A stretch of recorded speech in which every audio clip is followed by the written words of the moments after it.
فرزند زہرا یہ حالات برے ہیں۔ کاشانۂ بصیرت ویب سائٹ، واٹس ایپ اور یوٹیوب چینل پر مشتمل ایک ایسا مکمل پلیٹ فارم جس پر محروم بصارت کے لیے بالخصوص اور تمام افراد کے لیے بالعموم سینکڑوں کی تعداد میں مستند اسلامی کتب دستیاب ہیں۔ لہذا گزارش ہے کہ آپ اپنی ذمہ داری نبھاتے ہوئے کاشانۂ بصیرت کی ویب سائٹ کو وزٹ، واٹس ایپ چینل کو فالو اور یوٹیوب چینل کو سبسکرائب کرنے کے ساتھ ساتھ بیل آئیکن کو پریس کیجئے تاکہ آپ علم کے حصول کے ساتھ ساتھ مذہب اہل بیت کی اشاعت میں بھی اہم کردار ادا کرتے رہیں۔ کاشانۂ بصیرت حالات برے ہیں۔ اعوذ باللہ من الشیطان اللعین الرجیم، بسم اللہ الرحمن الرحیم۔ السلام علیکم۔ کاشانۂ بصیرت کی جانب سے پیش کی جانے والی کتاب میزان الحکمت کی جلد نمبر 2 کے 7ویں حصے کے ساتھ میں حاضر ہوں۔ میرا نام ہے شفیہ نقی۔ آج ہم صفحہ نمبر 83 سے پڑھنا شروع کریں گے، 83، اور اس صفحے پر فصل نمبر 8ویں فصل شروع ہو رہی ہے۔ اس کا عنوان ہے جزیہ، باب نمبر 508 جزیہ۔ اس کے بارے میں قرآن مجید کی آیت سورہ توبہ کی 29ویں آیت یہاں لکھی ہے، یہاں تک کہ وہ لوگ ذلیل ہو کر اپنے ہاتھ سے جزیہ دیں۔ اور اس عنوان پہ حدیث شریف ہے، حدیث نمبر 2341۔ حضرت رسول خدا صلی اللہ علیہ وآلہ وسلم نے کفار زمی سے اس شرط پر جزیہ لیا کہ وہ نہ تو سود کھائیں گے، نہ خنزیر کا گوشت، نہ بہنوں سے نکاح کریں گے اور نہ ہی بھتیجیوں اور بھانجیوں سے۔ پس جو شخص ایسا جرم کرے گا اس سے خدا اور رسول کا ذمہ اٹھ جائے گا۔ پھر فرمایا پس وہ ذمہ نہیں رہیں گے۔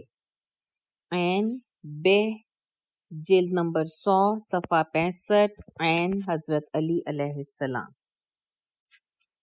حدیث نمبر 2342۔ حضرت امام جعفر صادق علیہ السلام سے کفار زمی کے خراج اور ذمے کے بارے میں پوچھا گیا۔ جب وہ خراج اور ذمے کی رقم شراب، خنزیر اور مردار کی قیمت سے ادا کریں تو کیا امام کے لیے اس رقم کا لینا جائز ہوتا ہے؟ اور کیا یہ مسلمانوں کے لیے حلال ہے؟ امام نے فرمایا یہ امام اور مسلمانوں کے لیے تو حلال ہے، لیکن ذمیوں کے لیے حرام ہے اور اس کا گناہ خود ان پر ہے۔ جیم 11 صفحہ 118۔ فصل نمبر 9 تجسس۔ تجسس الف، باب نمبر 509، تجسس کا پہلا حصہ۔ قرآن مجید میں اس کے بارے میں سورہ حجرات کی آیت نمبر 12 کا ذکر ہے، جس کا ترجمہ ہے، اور آپس میں ایک دوسرے کے حال کی ٹوہ میں نہ رہا کرو اور نہ ایک دوسرے کی غیبت کرو۔ اس عنوان پر حدیث شریف ہے جس کا نمبر 2343۔ بدگمانی سے بچتے رہو کیونکہ بدگمانی بہت بڑا جھوٹ ہوتی ہے۔ تجسس ہا کے ساتھ نہ کرو اور تجسس بھی نہ کرو۔ اس کے بارے میں نیچے وضاحت لکھی ہے۔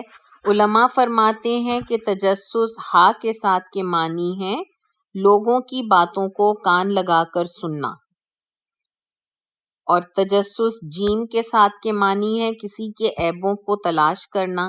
یہ بھی کہا گیا ہے کہ اس کے معنی ہے باطنی امور کے متعلق چھان بین کرنا۔ عام طور پر اس کا استعمال برے کاموں کے لیے ہوتا ہے۔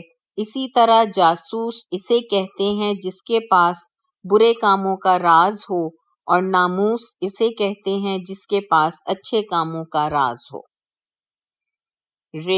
سہ جیم 4 صفحہ 1958، میں یہ روایت ابو ہریرہ سے ہے رسول اکرم صلی اللہ علیہ وآلہ وسلم۔ حدیث نمبر 2344۔ مجھے یہ حکم نہیں دیا گیا کہ لوگوں کے دلوں میں نقب لگاؤں، ان کے دلوں کے دلی رازوں کو جانوں، اور نہ ہی یہ حکم دیا گیا ہے کہ ان کے شکم چاک کروں، ان کی اندرونی باتوں کو جانوں۔ رے کنز خے 31597 خے 1535 رسول اکرم صلی اللہ علیہ وآلہ وسلم۔ حدیث نمبر 2345۔ مسلمانوں کی لغزشوں کی ٹوہ نہ لگاؤ، کیونکہ جو شخص ایسا کرتا ہے خداوند تعالیٰ بھی اس کی لغزشوں کی ٹوہ لگاتا ہے، اور خدا جس کی لغزشوں کی ٹوہ میں ہو اسے رسوا کر دیتا ہے۔ رے کا جیم 2 صفحہ 355 رسول اکرم صلی اللہ علیہ وآلہ وسلم۔ حدیث نمبر 2346۔ مومنین کی لغزشوں کی تلاش میں نہ رہو، جو شخص مومنین کی لغزشوں کی ٹوہ لگاتا ہے خدا اس کی لغزشوں کی ٹوہ لگاتا ہے، اور جب خدا کسی کی ٹوہ لگاتا ہے تو اسے رسوا کر دیتا ہے، خواہ اس کا گناہ اس کے گھر کے اندر ہی کیوں نہ ہوا ہو۔ رے کا جیم 2 صفحہ 355 رسول اکرم صلی اللہ علیہ وآلہ وسلم۔ حدیث نمبر 2347۔ بدکار عورت سے یہ نہ پوچھو کہ تجھ سے کس نے بدکاری کی ہے، کیونکہ جس طرح اس کے لیے بدکاری آسان ہے اسی طرح اس کے لیے یہ بات بھی آسان ہوگی کہ وہ کسی بے قصور مسلمان مرد پر تہمت لگا دے۔ عین مستد جیم 3 صفحہ 227 حضرت علی علیہ السلام۔ حدیث نمبر 2348۔ جب تم کسی بدکار عورت سے پوچھو کہ تمہارے ساتھ کس نے بدکاری کی ہے اور وہ کہے کہ فلاں نے، تو تم اس عورت کو 2 حدوں یعنی سزاؤں کے کوڑے لگاؤ، ایک تو اس کی کسی مسلمان پر افتراء پردازی کے، اور دوسرے اپنی ذات کے لیے اقرار جرم کے۔ مستد جیم 3 صفحہ نمبر 227 حضرت علی علیہ السلام۔ حدیث نمبر 2349۔ سورکندی کہتے ہیں کہ حضرت عمر رات کے وقت مدینے میں گشت فرما رہے تھے کہ ایک گھر سے کسی شخص کے گانے کی آواز سنی۔ وہ دیوار پھلانگ کر اندر چلے گئے اور اس سے کہا، دشمن خدا، تو نے یہ سمجھ رکھا ہے کہ تو گناہ کرتا رہے گا اور خدا تیرے گناہوں کو چھپاتا رہے گا؟ اس نے کہا، امیر المؤمنین، آپ جلد بازی سے کام نہ لیں، اگر میں نے ایک گناہ کیا ہے تو آپ 3 گناہوں کے مرتکب ہوئے۔ خدا فرماتا ہے، وَلَا تَجَسَّسُوا، یعنی کسی کی ٹوہ نہ لگاؤ جبکہ آپ نے ٹوہ لگائی ہے۔ دوسرا، خدا فرماتا ہے، گھروں کے اندر دروازوں سے داخل ہو جبکہ آپ دیوار پھلانگ کر تشریف لائے۔ اور تیسرا، خدا فرماتا ہے، جب تک تم اجازت نہ لے لو اس وقت تک گھروں میں داخل نہ ہو اور گھر والوں پر سلام کرو جبکہ آپ میری اجازت کے بغیر اندر تشریف لے آئے ہیں۔ حضرت عمر نے کہا، اگر میں تمہاری یہ غلطی معاف کر دوں تو کیا تم مجھ سے بھلائی کر سکتے ہو؟ اس نے کہا، جی ہاں۔ پس حضرت عمر نے اس کو معافی دے دی اور اس سے بھلائی لے کر باہر نکل آئے اور اسے اس کے حال پر چھوڑ دیا۔ کنز جیم 3 صفحہ 808۔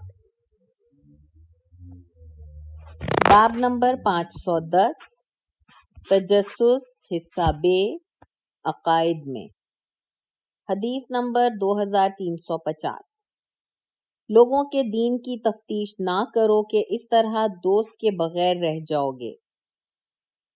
سواد بہ جیم 78 صفحہ 253۔ ملاحظہ ہو اسی سلسلے کی حدیث 2344 امام جعفر صادق علیہ السلام۔ باب نمبر 511 تجسس حصہ جیم، حدیث نمبر 2351۔ حضرت رسول خدا صلی اللہ علیہ وآلہ وسلم نے زہیر، مقداد اور مجھ سے فرمایا، تم روانہ ہو جاؤ، تم پھلوں کے ایک باغ میں پہنچو گے، وہاں تمہیں ایک عورت ملے گی جو کجاوے میں ہوگی، اس کے پاس ایک خط ہوگا، وہ خط اس سے لے آؤ۔ وہ کہتے ہیں ہم چل پڑے اور ہمارے گھوڑے تیزی سے ہمیں اس باغ میں لے آئے۔ ہم نے دیکھا کہ ایک عورت کجاوے میں بیٹھی ہے۔ ہم نے اس سے کہا لاؤ وہ خط۔ اس نے کہا میرے پاس کوئی خط نہیں ہے۔ میں نے کہا یا تو وہ خط نکالو ورنہ ہم تمہاری جامہ تلاشی کرتے ہیں۔ یہاں پہ اس کی ایک وضاحت دی گئی ہے۔ سنن ابن داؤد کی حدیث نمبر 2651 میں ہے کہ علی علیہ السلام نے فرمایا، اس ذات کی قسم جس کی قسم کھائی جاتی ہے وہ خط نکالو ورنہ میں تمہیں قتل کر ڈالوں گا۔ پس اس نے وہ خط ہمیں اپنے سر کے گندے ہوئے بالوں سے نکال کر دیا۔ وہ خط رسول خدا صلی اللہ علیہ وآلہ وسلم کے پاس لے آئے۔ معلوم ہوا کہ وہ خط حاطب بن ابی طبقہ کا تھا، جو اس نے مکہ کے مشرکین کے کچھ لوگوں کے نام تحریر کیا تھا، جس میں پیغمبر اسلام صلی اللہ علیہ وآلہ وسلم کے متعلق کچھ خبریں بتائی گئی تھیں۔ حضرت صلی اللہ علیہ وآلہ وسلم نے فرمایا، حاطب یہ کیا ہے؟ اس نے عرض کیا، یا رسول اللہ، آپ میرے بارے میں جلدی نہ کریں، کیونکہ میں ایسا آدمی ہوں جس کا تعلق صرف قریش سے ہے، جبکہ میں خود قریشی نہیں ہوں۔ قریش کی وہاں پر کچھ قرابتیں ہیں جن کی وجہ سے وہ مکہ میں رہنے والے اپنے رشتہ داروں کی حفاظت کریں گے۔ بخدا یا رسول اللہ، یہ نہ تو میرا کفر ہے نہ ہی ارتداد۔ یہ سن کر رسول خدا نے فرمایا، اس نے تم سے سچی بات کی ہے۔ سنن 3650۔ باب نمبر 512 تجسس حصہ دال، حدیث نمبر 2352۔ حضرت رسول خدا صلی اللہ علیہ وآلہ وسلم جب کسی لشکر کو روانہ فرماتے اور وہ اپنے امیر کو کسی بارے میں متہمم کرتا تو حضرت صلی اللہ علیہ وآلہ وسلم اپنے باوثوق افراد کو روانہ فرماتے جو اس معاملے کی چھان بین کرتے۔ جیم 11 صفحہ 44، امام علی رضا علیہ السلام۔ حدیث نمبر 2353۔ انس سے روایت ہے کہ رسول خدا صلی اللہ علیہ وآلہ وسلم نے بسبسا کے مقام پر جاسوس روانہ کیا تاکہ وہ معلوم کر سکے کہ ابو سفیان کا قافلہ کیا کر رہا ہے۔ سنن جیم 3 صفحہ 38، خید 2618۔ حدیث نمبر 2354۔ حضرت جابر کہتے ہیں کہ رسول خدا صلی اللہ علیہ وآلہ وسلم نے جنگ خندق کے دن فرمایا، کوئی ہے جو ہمیں مخالف کی قوم کی خبر لا کر دے؟ یہ سن کر زبیر نے کہا، میں لاتا ہوں۔ حضرت نے یہی بات 3 بار دہرائی اور زبیر نے بھی تینوں مرتبہ یہی جواب دیا۔ پھر حضرت صلی اللہ علیہ وآلہ وسلم نے فرمایا، ہر نبی کے حواری ہوا کرتے ہیں اور میرے حواری زبیر ہیں۔ جلد 4 صفحہ 402۔ اس روایت کو دونوں شیخ بخاری اور مسلم اور ترمذی نے بیان کیا ہے۔ حدیث نمبر 2355۔ حذیفہ یمانی کہتے ہیں، بخدا میں نے جنگ خندق کے موقع پر اپنے آپ کو رسول خدا صلی اللہ علیہ وآلہ وسلم کے ساتھ پایا۔ آپ رات کے کچھ حصے میں تو نماز میں مشغول رہے، پھر ہماری طرف متوجہ ہو کر فرمایا، کوئی شخص کھڑا ہو جائے اور مخالف قوم کے حالات معلوم کر کے واپس آ جائے۔ رسول خدا نے واپسی کی شرط لگا دی تھی، میں خدا سے دعا کروں گا کہ وہ جنت میں میرا دوست ہو۔ جب کوئی بھی کھڑا نہ ہوا تو آپ نے مجھے بلایا۔ اب میرے لیے کھڑے ہونے کے سوا کوئی چارہ بھی نہیں تھا، چنانچہ آپ نے مجھے فرمایا، حذیفہ تم جا کر اس قوم میں داخل ہو جاؤ اور دیکھو کہ وہ لوگ کیا کر رہے ہیں، یہ دیکھ کر واپس آؤ، لیکن ان سے کسی قسم کی بات نہ کرنا۔ چنانچہ میں چلا گیا اور ان لوگوں کے اندر گھس گیا۔ ہوا اور خدائی لشکر اپنا کام کر رہے تھے، جس کی وجہ سے نہ تو ان کی ہانڈیوں کو کوئی قرار تھا اور نہ ہی آگ اور خیموں کو۔ اسی اثنا میں ابو سفیان کھڑا ہو گیا اور کہا، اے گروہ قریش، ہر شخص اپنے ساتھی پر نگاہ رکھے کہ وہ کون ہے۔ حذیفہ کہتے ہیں میں نے اپنے ساتھ والے شخص کا ہاتھ پکڑ کر کہا، تو کون ہے؟ اس نے کہا، فلاں بن فلاں ہوں۔ پھر ابو سفیان نے قسم کھا کر کہا، اے گروہ قریش، تم لوگ اس جگہ پر صبح تک نہیں رہ سکتے، کیونکہ اب ہمارا سب کچھ جاتا رہا۔ سیر جیم 3 صفحہ 244، صح جیم 3 صفحہ 1414 قاف۔ باب نمبر 513، تجسس حصہ ہے۔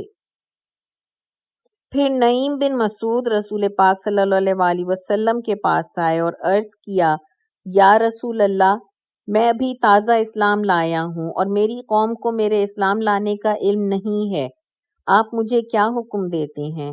حضرت نے فرمایا، تم ہم ہی سے ایک شخص ہو، ہماری طرف سے ان میں جا کر پھوٹ ڈالو، کیونکہ جنگ دھوکہ ہی تو ہوتی ہے۔ چنانچہ نعیم وہاں سے چل پڑے اور بنی قریظہ کے پاس پہنچ گئے۔ زمانہ جاہلیت میں وہ بنی قریظہ کے ہم مشرب رہ چکے تھے۔ ان سے کہا،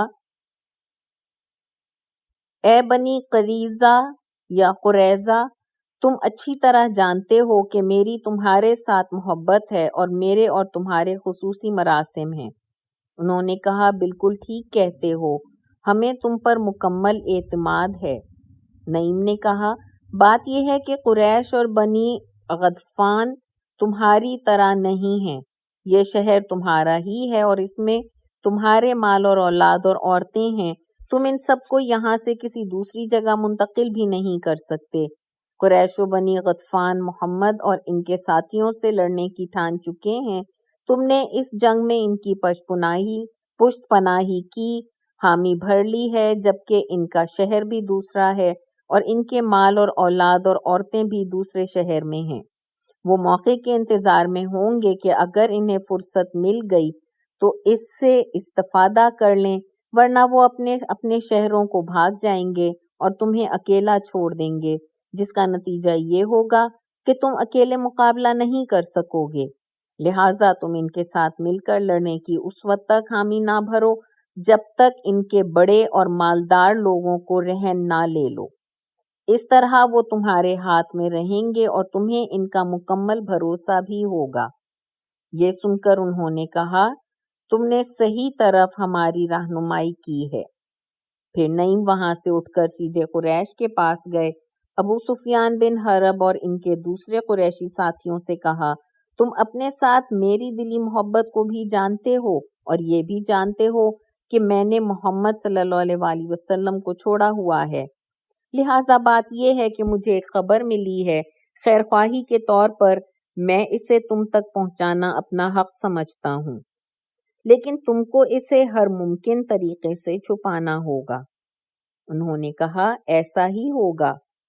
نعیم نے کہا، تمہیں معلوم ہونا چاہیے کہ یہودیوں نے جنگ کے بارے میں محمد اور اپنے درمیان جو مصیبت برپا کی تھی وہ اس پر اب نادم ہو چکے ہیں، اور انہوں نے محمد کو پیغام دیا ہے کہ ہم اپنے کیے پر نادم ہیں۔ اگر ہم دونوں قبائل یعنی قریش اور غطفان کے چند بزرگ اور مالداروں کو پکڑ کر آپ کے حوالے کر دیں اور آپ انہیں قتل کر دیں تو ہم آپ کے ساتھ مل جائیں گے اور ان کے دوسرے افراد کو تہس نہس کر دیں گے، تو کیا آپ اس بات پر راضی ہیں؟ محمد صلی اللہ علیہ وسلم نے بھی اس پیشکش کو قبول کر لیا ہے، لہٰذا اگر یہود کی طرف سے تمہیں یہ پیغام ملے کہ تم یرغمال کے طور پر اپنے کچھ افراد ان کی طرف بھیج دو تو ایسا ہرگز نہ کرنا اور ایک شخص بھی ان کے حوالے نہ کرنا۔ پھر وہ وہاں سے غطفان کے پاس آئے اور انہیں کہا، اے غطفانیوں، تم ہی میری اصل اور بنیاد ہو، میرا قبیلہ ہو اور سب لوگوں سے بڑھ کر مجھے عزیز ہو۔ مجھے یقین ہے کہ تم اس بارے میں میری باتوں کی ضرور تصدیق کرو گے۔ سب نے کہا تم سچ کہتے ہو اور تمہاری ذات پر ہمارا کوئی الزام نہیں ہے۔ نعیم نے کہا تو جو میں کہوں کیا اس پر عمل کرو گے؟ انہوں نے کہا ضرور کریں گے۔ چنانچہ انہوں نے وہ تمام باتیں کہیں جو قریش سے کہی تھیں اور انہیں ہر اس بات سے ڈرایا جس سے قریش کو ڈرایا تھا۔ جب شوال سن 5 ہجری کی سنیچر کی رات آئی اور خدا کی اپنے رسول پر مہربانی یہ ہوئی کہ ابو سفیان بن حرب اور قبیلہ غطفان کے سرداروں نے بنی قریظہ کی طرف اکرمہ بن ابی جہل اور قریش اور غطفان کے کچھ افراد کو روانہ کیا کہ وہ ان سے جا کر کہیں کہ ہم اپنے وطن میں نہیں ہیں اور ہمارا سب کچھ ضائع ہو چکا ہے، لہٰذا کل تم سب محمد کے ساتھ لڑنے کے لیے باہر آ جاؤ۔ انہوں نے جواب میں کہا چونکہ کل کا دن سنیچر کا دن ہے اور ہم اس دن کوئی کام نہیں کیا کرتے، اور ساتھ ہی یہ بات بھی ہے کہ ہم ایسے ہی محمد کے ساتھ نہیں لڑیں گے جب تک تم اپنے کچھ مرد رہن کی صورت ہمارے پاس نہیں بھیجو گے، تاکہ اس طرح سے ہمیں یقین ہو جائے کہ تم لڑائی کے لیے پوری طرح آمادہ ہو۔ جب وہ بنی قریظہ کا یہ پیغام لے کر قریش اور غطفان کے پاس آئے اور سارا ماجرا بیان کیا تو انہوں نے آپس میں کہا بخدا نعیم بن مسعود نے جو بات کی تھی وہ بالکل ٹھیک تھی۔ چنانچہ انہوں نے بنی قریظہ کو کہلا بھیجا کہ خدا کی قسم ہم تمہیں ایک شخص بھی نہیں دیں گے۔ جب بنی قریظہ کے پاس ایلچی یہ پیغام لے کر پہنچے تو انہوں نے آپس میں کہا جو کچھ نعیم بن مسعود نے کہا تھا سب صحیح تھا۔ انہوں نے قریش اور غطفان کو جواب میں پیغام بھیجا کہ خدا کی قسم ہم تمہارے ساتھ مل کر محمد سے اس وقت تک جنگ نہیں کریں گے جب تک تم اپنے کچھ مرد ہماری تحویل میں نہیں دے دو گے، لیکن انہوں نے ان کی یہ بات تسلیم نہ کی اور اس طرح سے خدا نے ان کے درمیان پھوٹ ڈال دی اور ان کا سارا منصوبہ نقش بر آب ثابت ہوا۔ سیر جلد 3 صفحہ 240 اور صفحہ 242۔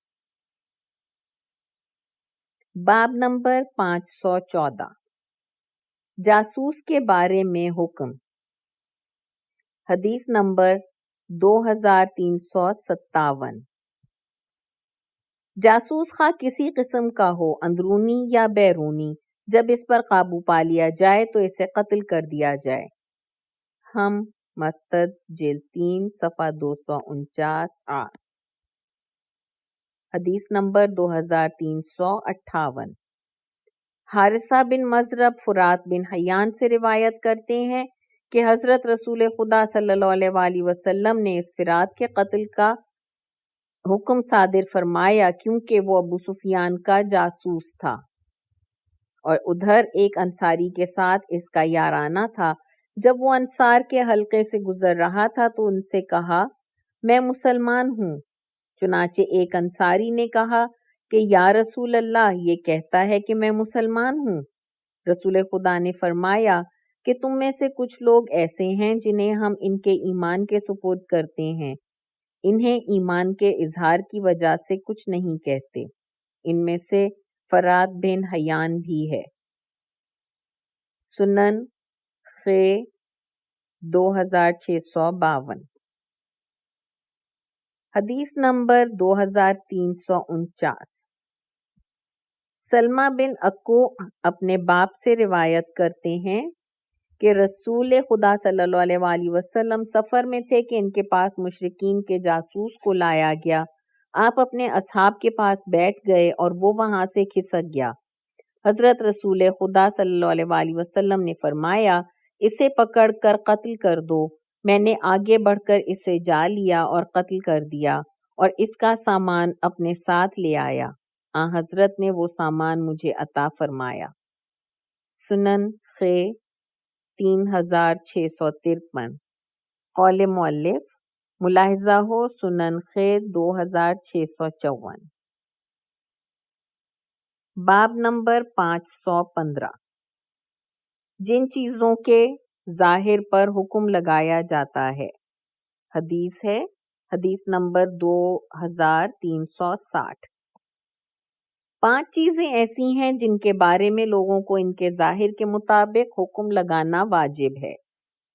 نمبر 1 ولایات، نمبر 2 نکاح، نمبر 3 میراث، نمبر 4 ذبیحہ، نمبر 5 شہادتیں۔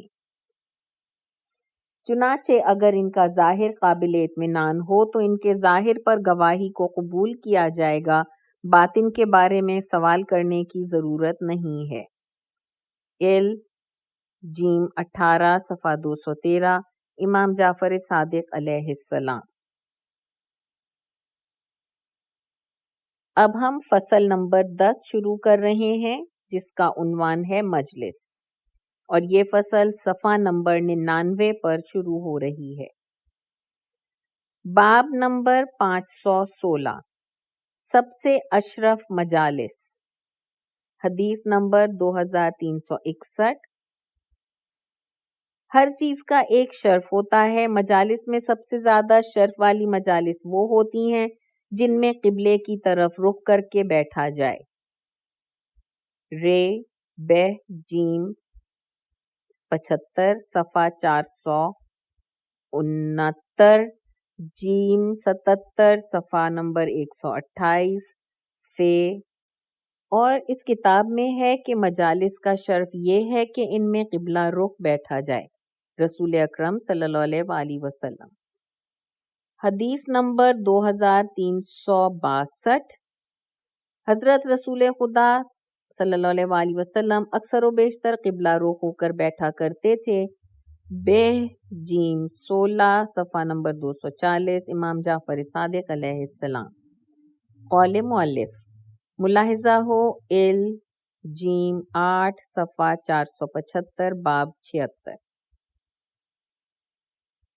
باب نمبر 517، مجالس کے آداب۔ قرآن مجید کی آیت ہے سورہ مجادلہ سے آیت نمبر 11۔ اے ایماندارو، جب تم سے کہا جائے کہ مجالس میں جگہ کشادہ کر دو تو کشادہ کر دیا کرو، خدا تم کو کشادگی عطا فرمائے گا، اور جب تم سے کہا جائے کہ اٹھ کھڑے ہو تو اٹھ کھڑے ہوا کرو۔ اس عنوان پہ حدیث شریف، حدیث نمبر 2363۔ جب تم میں کوئی شخص مجلس میں داخل ہو تو مجلس کے آخر میں بیٹھا کرے۔ بہ جیم 16 صفحہ نمبر 240، رسول اکرم صلی اللہ علیہ وآلہ وسلم۔ حدیث نمبر 2364، حضرت رسول خدا صلی اللہ علیہ وآلہ وسلم جب کسی گھر میں داخل ہوتے تو داخل ہوتے ہی مجلس کے آخر میں بیٹھا کرتے تھے۔ بہ جیم 16 صفحہ 240، امام جعفر صادق علیہ السلام۔ حدیث نمبر 2365، جب لوگ مجلس میں آنا شروع کر دیں اور اگر کوئی شخص اپنے بھائی کو اپنی طرف بلائے اور اس کے لیے جگہ بھی کھلی کر دے تو اسے وہاں چلے جانا چاہیے، کیونکہ یہ ایسی عزت ہے جو اسے اس کے بھائی نے عطا کی۔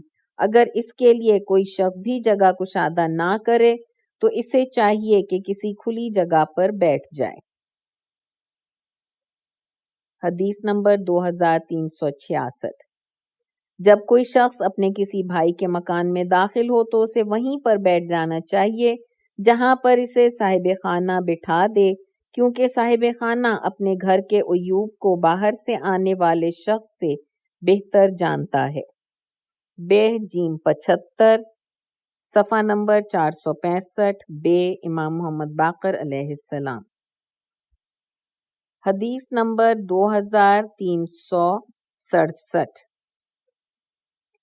جو شخص اپنے وقار اور شرف کو پیش نظر نہ رکھ کر کسی مجلس میں کم درجے کی نشست پر بیٹھنے پہ راضی ہو جائے تو جب تک وہ وہاں سے کھڑا نہیں ہو جاتا اللہ اس پر اپنی رحمت بھیجتا رہتا ہے اور ملائکہ اس کے لیے رحمت کی دعا کیا کرتے ہیں۔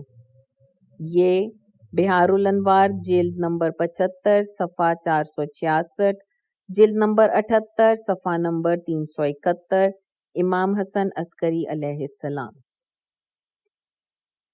حدیث نمبر 2368، ایک شخص مسجد میں داخل ہوا، حضرت رسول خدا وہاں پر اکیلے بیٹھے ہوئے تھے، اسے دیکھ کر آپ پیچھے ہٹ گئے اور اس کے لیے جگہ خالی کر دی۔